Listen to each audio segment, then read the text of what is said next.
अस्सलाम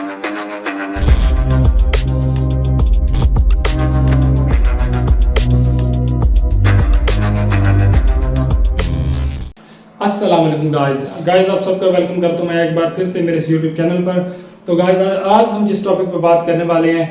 वो आपको एकदम हैरान कर देने वाला टॉपिक है। गाइस अगर मैं आपसे पूछूं कि क्या आपने कभी शैतान को देखा है, क्या आपने कभी इब्लीस को महसूस किया है, तो आपका जवाब सीधा सीधा होगा कि नहीं। पर एक शख्स ने यह दावा किया है कि उसने शैतान को ना सिर्फ देखा है बल्कि उससे बातचीत की है और उसे महसूस किया है, उसे देखा भी है, सब कुछ हुआ है। तो गाइस आज हम इसी टॉपिक पे बात करने वाले हैं। और गाइस ये बात बहुत ही कॉम्प्लिकेटेड है, ना मानने वाली बात है, लेकिन चलते हैं आज इसी टॉपिक पे बात करने वाले हैं और चलते उस बंदे का दावा देखते हैं कि आखिर उसने ऐसा दावा क्यों किया और इस दावे में कितनी सच्चाई है या फिर ये सब झूठ था। चलते हैं और आपको आज दिखाते हैं। नाज़रीन ग्रामी, इस वक्त दुनिया में अच्छी खासी तादाद ऐसे लोगों की है जिनको शैतान के पुजारी या फ्री मैसन्स कहा जाता है, और यही वो लोग हैं जो अपने आप को पूरी तरह शैतान के हवाले कर चुके हैं और फिर ये वही करते हैं जो शैतान इनसे चाहता है। फिर चाहे वो किसी को कत्ल करना हो या किसी के दिमाग को काबू में करके रूहों से मुलाकातें करवाना, इनके लिए सब जायज होता है। लेकिन सवाल ये पैदा होता है कि क्या ये वाकई किसी इंसान को मरे हुए शख्स से मिलवा सकते हैं, और अगर मिलवा सकते हैं तो फिर ये सब कैसे मुमकिन है। इस वीडियो में हम आपको एक ऐसा सच्चा वाकया बताने जा रहे हैं जो आपके होश उड़ा देगा, और इसमें आपको बहुत सारे सवालों के जवाब भी मिल जाएंगे। नाज़रीन ग्रामी, ये जंगे अजीम दोम के जमाने की बात है जब अमेरिकन नेवी में राजर नामी एक शख्स अपनी ड्यूटी सरंजाम दे रहा था कि एक दिन उसके पास उसका अफसर आया जिसने उसे मुल्क के लिए खिदमात देने पर सराहा और फिर कहा कि आज रात मेरे घर पर एक पार्टी है, लिहाजा मैं चाहता हूं कि तुम भी उस पार्टी में शिरकत करो। इसके जवाब में राजर ने कहा कि उस पार्टी में ऐसा क्या होगा, तो उस अफसर ने कहा कि एक ऐसी पार्टी होगी जिसमें तुम अपने मरे हुए माँ बाप से मुलाकात कर सकोगे।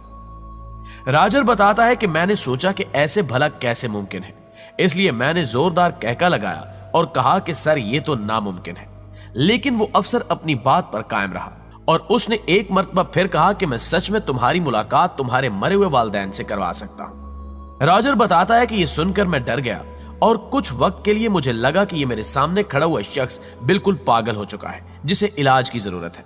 लेकिन इसी दौरान वो फिर से कहने लगा कि शायद तुम डर गए हो, मगर मुझे नहीं लगता कि तुम इतने डरपोक हो।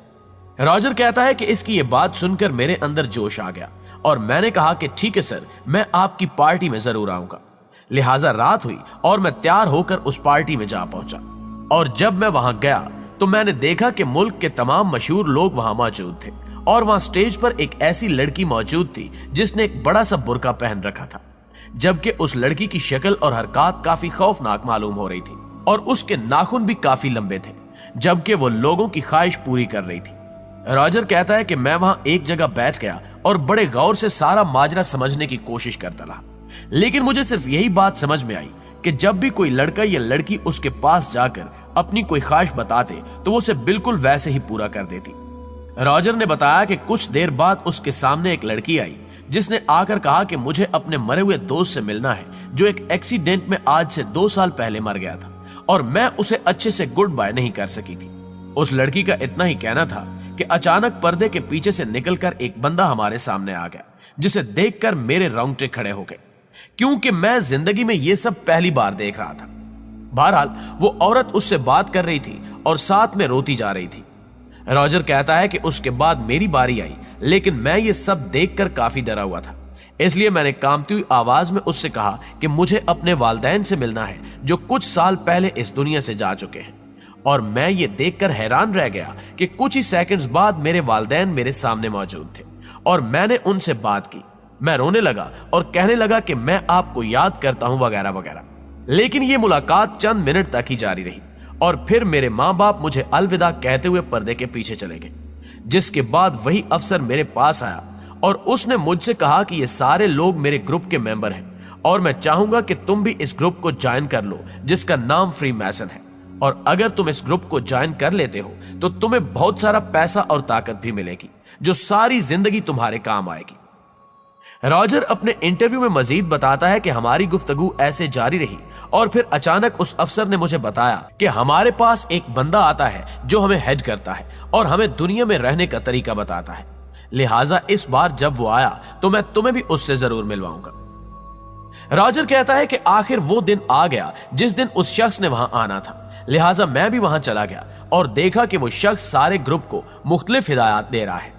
और इनको आइंदा कल्लाह अमल से भी आगाह कर रहा है, और मुझसे मुखातिब होकर कहता है कि रॉजर मैं तब से हूं जब से ये दुनिया बनी है और मैंने जंगे और बहुत कुछ देख रखा है। मैं सियासत को समझता हूं और मैं ही वो शख्स हूं जो कयामत तक जिंदा रहूंगा और आइंदा आने वाली नस्लों के लिए हिदायत बनूंगा।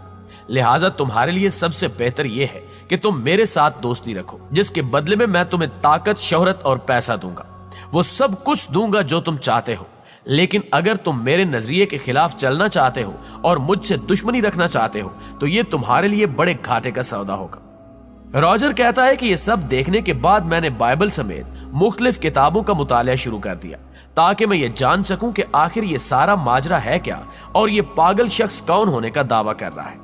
लिहाजा एक लंबी तहकीक के बाद ये बात सामने आई कि लूसीफर और इस शख्स में बहुत सी चीजें मुश्तरक हैं। लिहाजा अगली मीटिंग के दौरान जब मैं उसके सामने गया तो मैंने उससे सवाल किया कि क्या तुम लूसीफर हो, जिसके जवाब में उसने कहा कि हाँ मैं ही लूसीफर हूं। उसका जवाब सुनकर मैं चौंक उठा और मेरे जहन में इससे मुतल्लिक सैकड़ों सवालों ने जन्म लेना शुरू कर दिया। लिहाजा सबसे पहले मैंने उससे पूछा कि तुम ये सब क्या कर रहे हो और क्यों कर रहे हो, तो उस शख्स ने जवाब दिया कि मैं ही यहाँ का खुदा हूं जो सारे निजाम को संभाले हुए है, लिहाजा मैं जैसा चाहूंगा वैसे ही होगा और आज तक मुझे कोई भी रोक नहीं सका। रॉजर मजीद बताता है कि उसकी जुबान और बातों ने मुझे मजीद उलझन में डाल दिया और मैंने उससे पूछा कि तुम इतना बड़ा दावा कैसे कर सकते हो, तो उस शख्स ने मुझे बताया कि हिंदुइज्म से लेकर ईसाइयत तक दुनिया में जितने भी मजाहिब हैं वो किसी न किसी तरह मेरी इबादत कर रहे हैं और मैं ही वो इंसान हूं जिसने कायनात बनने से पहले ही इन मजाहिब को तरतीब दिया था। रॉजर कहता है कि मुझे एक दफा फिर ऐसे महसूस हुआ जैसे मैं किसी जहनी मरीज से बात कर रहा हूं जिसके दिल में जो आता जा रहा है वो बोल रहा है। लिहाजा मैंने तंजिया मुस्कुराते हुए पूछा कि भला ये कैसे मुमकिन हो सकता है कि दुनिया के तमाम बड़े मजाहिब तुम्हारी इबादत करते हैं,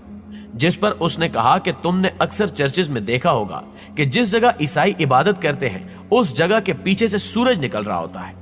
इसी तरह अगर तुम हिंदुओं के तमाम खुदाओं को देख लो तो उनके पीछे से भी एक सूरज निकलता दिखाई देता है। इसके अलावा तुम फैरो को देख लो जिसके खुदा हॉरस के पीछे से भी एक सूरज निकलता हुआ नजर आता है और तुम जानते हो कि सूरज असल में मेरी निशानी है और रोजाना मेरी इजाजत से मेरे पीछे से ही सूरज निकलता है। लिहाजा साबित हुआ कि दुनिया के बड़े बड़े मजाहिब कहीं ना कहीं मेरी ही इबादत करते हैं। नाज़रीन गिरामी, याद रहे कि सही बुखारी की एक हदीस में अल्लाह ताला के आखिरी नबी मोहम्मद सल्लल्लाहु अलैहि वसल्लम ने फजर के बाद नमाज पढ़ने के लिए मना फरमाया है, क्योंकि ये वो वक्त होता है जब शैतान के सींगों के दरमियान से सूरज निकल रहा होता है। दोस्तों, इस हदीस में वही बात बताई गई जो राजर अपने इंटरव्यू में उस शख्स के हवाले से बता रहा है। खैर, इसके बाद राजर अपने इंटरव्यू में मजीद बताता है कि उस शख्स के मुताबिक उसने ही इंसान को बनाया और डार्विन थ्योरी भी उसी की अपनी थी।